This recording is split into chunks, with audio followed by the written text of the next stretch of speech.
Look at it now. One of the world's most valuable companies. It is hard to imagine a world without Apple. But there was very nearly no Apple at all. In 1997, this inevitable company was months from vanishing. Not shrinking, not struggling. Gone. To understand how close Apple came, remember what it had been. In 1984, it built the Macintosh, the computer that taught the world what a computer could be. And then, it spent a decade forgetting how to be a company. 4 CEOs in 13 years. A catalog that sprawled into confusion. Dozens of overlapping models, printers, cameras, a handheld called the Newton. While Apple multiplied, the world standardized on Windows. Its share of the market it had invented collapsed. In roughly 500 days, Apple lost more than $1.5 billion. And the people who watched it began to use a word never before attached to Apple. Beleaguered. By 1997, beleaguered wasn't strong enough. Apple was running out of the one thing a company can't: time.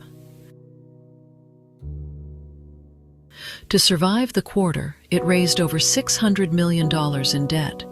Not to grow, but to last. Wall Street had stopped asking whether Apple would recover and started asking when it would end. By Steve Jobs' later account, the company was about 90 days from bankruptcy. And that October, asked what he'd do if he ran Apple, the head of its largest rival didn't hesitate. "I'd shut it down," Michael Dell said, "and give the money back to the shareholders." That was the consensus. Then someone did. The answer arrived through the back door. Apple needed a modern operating system it didn't have. So at the end of 1996, it bought a small company that did, called Next, for about $429 million. Apple thought it was buying software. It was buying back its founder. Next belonged to Steve Jobs, the man Apple had forced out 12 years earlier. By the summer of 1997, the board removed the sitting CEO, and Jobs stepped in to lead the company he'd started in a garage. But this was not the Apple of 1984. Weeks of runway, a collapsing product line, an industry that had already written the obituary. The founder was back. The question was whether anything was left to save. In August 1997, Jobs walked onto a stage in Boston and told Apple's most loyal customers he'd made a deal with its biggest competitor. Behind him, on a giant screen, appeared Bill Gates. The crowd booed. The terms were real.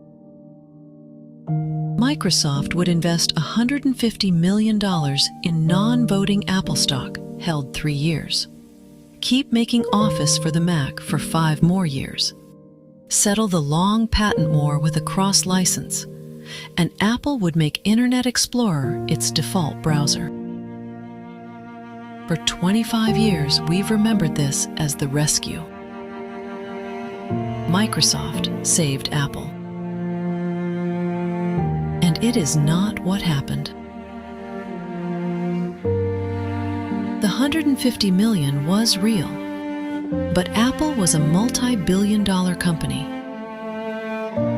The cash alone was never going to save it.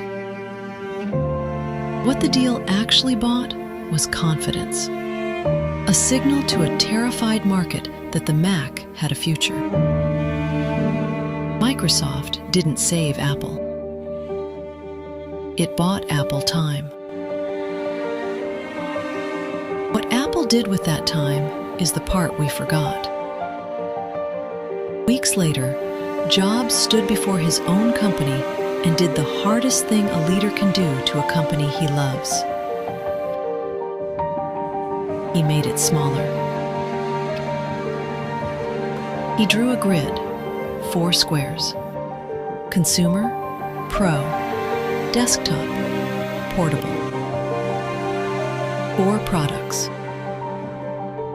Everything outside those squares, about 70% of everything Apple made, he canceled.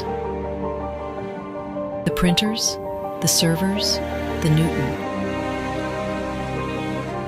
The cash was the hinge.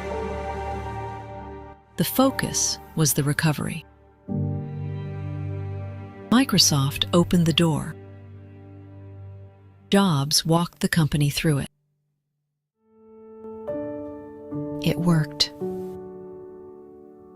The focus held. The company that had been 90 days from nothing began making things people wanted again. Then things no one knew they wanted. Beleaguered disappeared, and another word took its place. Inevitable. But that's the trick memory plays. We read the trillion-dollar future back into the dying company, as if it was always waiting there, certain. It was not certain. It was 90 days. It was one deal with its biggest competitor.